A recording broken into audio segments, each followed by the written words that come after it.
দেখো দেখো বন্ধুরা, এখানে একটা পাতা সেদ্ধ করা রয়েছে। বলো তো বন্ধুরা, এটা কি পাতা? বাই দ্য ওয়ে বলে নিই, আমি উমা সরকার, কলকাতা থেকে আমার ব্লগ ভিডিওটা নিয়ে চলে আসলাম। আর এটা কি পাতা জানো তো? আমার ফেভারিট একটা বাটা বানাবো, সেটা হচ্ছে খারকুল পাতা বাটা। এটা না আমার বাড়ির প্রত্যেকটা মেম্বার খেতে খুব ভালোবাসে। অনেকের মুখেই শুনেছি খারকুল পাতা বাটা খেতে খুব ভালোবাসো। আমার এই ভিডিওতে তোমরা জানাতে ভুলবে না কারা কারা খারকুল পাতা বাটা খেতে খুব ভালোবাসো।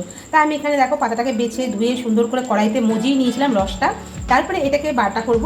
এই যে কাঁচা লঙ্কা রসুন নিয়ে নিয়েছি, এটা দিয়ে পেস্ট করবো। শুকনো লঙ্কা আমি দিই, কিন্তু এখন আর শুকনো লঙ্কা দেবো না, যেহেতু গরমটা খুব পড়েছে। কাঁচা লঙ্কা দিয়ে আমি কাঁচা লঙ্কা রসুন দিয়ে বাটাটা করবো। আর এখানে দেখো বেশ কিছুটা কালো জিরা নিয়ে নিয়েছি। এটা হচ্ছে কড়াইতে একটু ভেজে নেবো, তারপরে এটাকে গুঁড়ো করে রেখে দেবো। আর এই খারকোলটাকে তেলের মধ্যে দিয়ে সুন্দর করে নুন হলুদ আর একটুখানি মিষ্টি দেবো, দিয়ে সেটাকে ভাজা ভাজা করবো। নামানোর আগে এই যে কালো জিরাটা রয়েছে না, এটার যে গুঁড়িটা করবো সেটা দিয়ে নামিয়ে নেবো। অসাধারণ খেতে লাগে এই খারকোল পাতা বাটাটা, গরম ভাতে দুর্দান্ত লাগে। তা আমি কীভাবে রান্না করছি তোমাদের সাথে তো একটু শেয়ার করবোই, আর তার সাথে আমি কী রান্না করছি সেটাও একটু শেয়ার করি।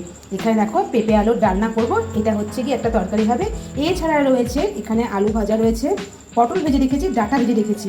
করবো এই রুই মাছ রান্না, মানে আলু ডাঁটা পটল দিয়ে রুই মাছ রান্না হবে। আর এর জন্য মশলা কাঁচা লঙ্কা টমেটো আর জিরের গুঁড়ি দিয়ে করবো, বেশি মশলা দিয়ে আর রান্না করবো না। আর এমনি আমি খুব একটা মশলা ইউজ করি না, পেঁয়াজ রসুন তো দিচ্ছি না, কারণ এটা একটু পাতলা করেই ঝোলটা করবো। তা এরকম ডাঁটা পটল আলু দিয়ে মাছের ঝোল খেতে কারা ভালোবাসো সেটাও আমাকে জানাবে। তা আজকে আমার রান্নার রেসিপি হচ্ছে গিয়ে এইগুলো থাকবে। চলো আমি এক এক করে রান্না করতে থাকবো আর তোমাদের সাথে কথা বলতেও থাকবো। পেঁপে আর আলুর তরকারি কমপ্লিট হয়ে গেল, এবার আমি মাছের ঝোলটা করবো, সবার শেষে খারকুল পাতা বাটাটা করবো। দেখো বন্ধুরা, ডাঁটা পটল আলু দিয়ে আমার মাছের ঝোল মোটামুটি রেডি। এবার আমি এর মধ্যে মাছগুলো দিয়ে দেবো। মাছটা একটু ফুটে উঠলে পরেই কিন্তু আমার মাছের ঝোলটা হয়ে যাবে। আর এরকম মাছের ঝোল কিন্তু গরম গরম হতে দারুণ লাগে খেতে, জানো তো বন্ধুরা।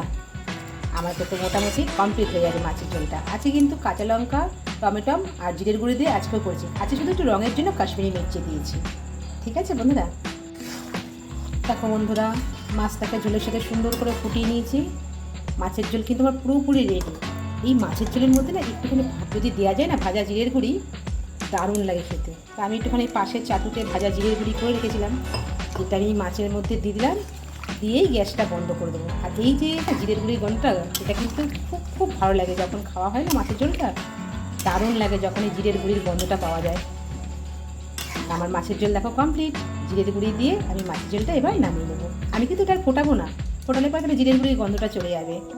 এই দেখো আমার খারকোল বাটাও হয়ে গেছে, ভাজা ভাজা কমপ্লিট হয়ে গেছে। আর নামানোর সময় অবশ্যই কালো জিরাকে একটুখানি চাটুতে সেঁকে নিয়ে ভেজে নিয়ে তারপরে যে সেটাকে হামানদিস্তার সাহায্যে গুঁড়ো করে এর সাথে মিশিয়ে নিলাম।